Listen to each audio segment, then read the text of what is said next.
নমস্কার, আমি চম্পা ব্রহ্ম।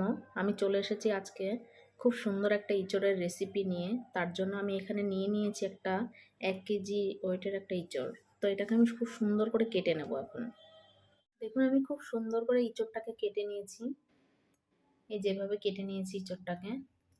আর এখানে আমি 3টে আলু কেটে নিয়েছি, এই যেভাবে। এবার আমি একটা মশলা করে নেব। এখানে আমি একটা মিক্সিং জার নিয়ে নিয়েছি, তার মধ্যে দিয়ে দিচ্ছি একটা পেঁয়াজ, 8টা পাকা লঙ্কা, একটা পাকা টমেটো। এবার আমি মিক্সিং করে নেব।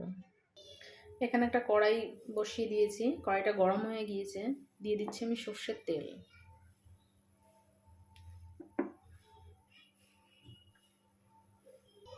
তেলটা গরম হয়ে গিয়েছে, এবার আমি দিয়ে দেবো আলু। আলুগুলোকে আমি খুব সুন্দর করে একটু ভেজে নেব। আলু ভাজা হয়ে গিয়েছে, এবার আমি আলুগুলোকে তুলে নেব। ওই তেলের মধ্যে আমি ভেজে নেব ইঁচড়গুলোকে।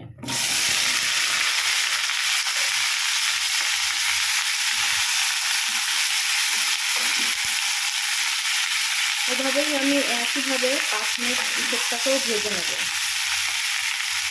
ইঁচড়টা আমার ভাজা হয়ে গিয়েছে, এবার ইঁচড়টাকে নামিয়ে নেব। এখানে আমি নিয়ে নিয়েছিলাম 200 গ্রাম চিংড়ি মাছ, বেছে পরিষ্কার করে রেখে দিয়েছি। চিংড়ি মাছটাকে আমি ভেজে নেব।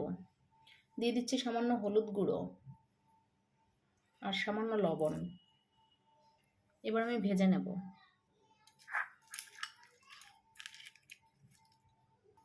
ওই একই কড়াইয়ের মধ্যে আমি দিয়ে দিচ্ছি সামান্য তেল, চিংড়ি মাছটাকে ভেজে নেওয়ার জন্য।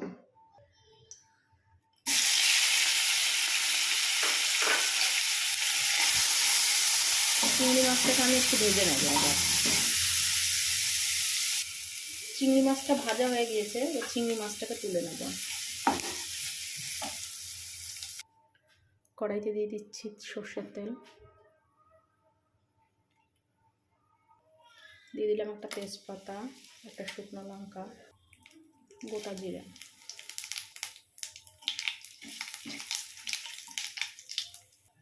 দুটো পেঁয়াজ কুচিয়ে রেখেছিলাম, পেঁয়াজ দুটো দিয়ে দিচ্ছি।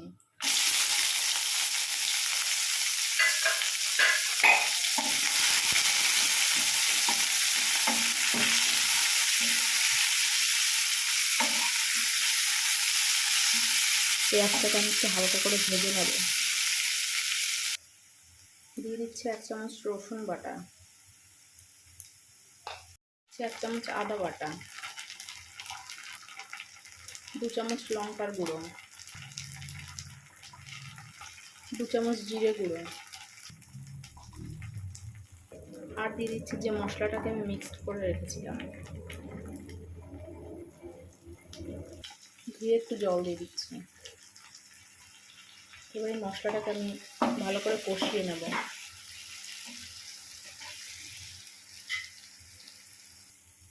মশলাটাকে খুব সুন্দর করে কষিয়ে নিয়েছি। এর মধ্যে আমি দিয়ে দেবো ভেজে রাখা এঁচড়।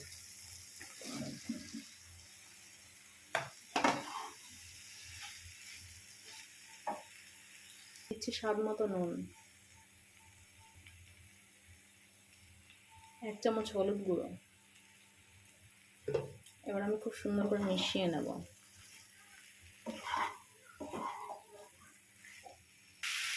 মিশিয়ে নিয়েছি, এবার আমি দিয়ে দেবো ভেজে রাখা আলু। এটা আমাদের খুব পছন্দের একটা রেসিপি বাঙালিদের।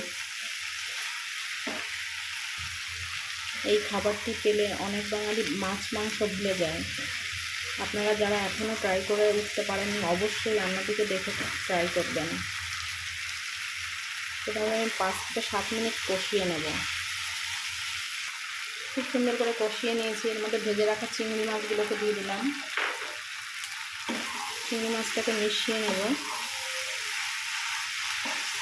চিংড়ি মাছটাকে মেশানো হয়ে গিয়েছে, এবার দিয়ে দিচ্ছি জল।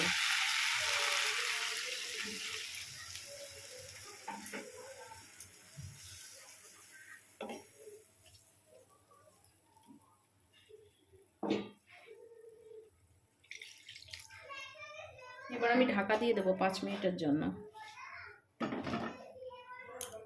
এবার ঢাকনাটাকে খুলে নিচ্ছি। দিয়ে দিচ্ছি 1/2 চামচ গরম মশলার গুঁড়ো, আমার রান্নাটা হয়ে গিয়েছে, এবার আমি নামিয়ে নেব।